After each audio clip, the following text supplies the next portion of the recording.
Le système de perméation dynamique correspond à la technologie ACPP. Le principe est le suivant. Nous prenons le majeur d'un gant.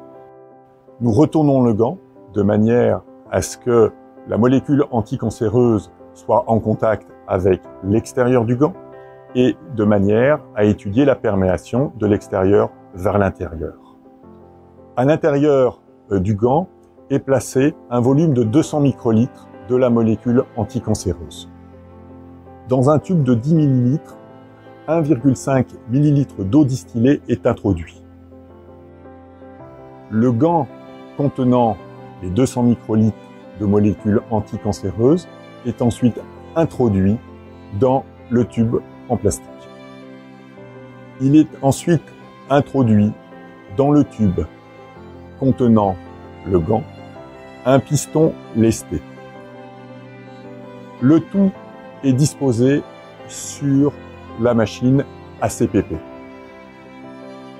Les mouvements de haut en bas de la machine permettent de réaliser une extension des gants, simulant par là même le système dynamique de perméation.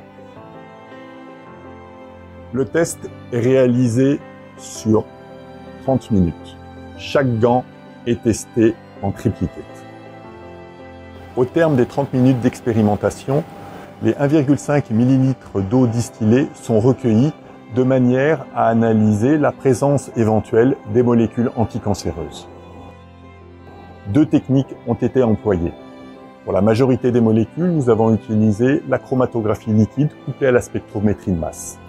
Pour les composés anticancéreux contenant des atomes de platine, nous avons utilisé la technique d'ICP-MS. C'est à l'aide d'un bain-marie fixé soit à 37 degrés, soit 43 degrés, que les expérimentations ont été réalisées. Grâce au système de perméation dynamique ACPP et aux conditions expérimentales que nous avons utilisées et le système dynamique de test, nous allons largement au-delà des normes en vigueur.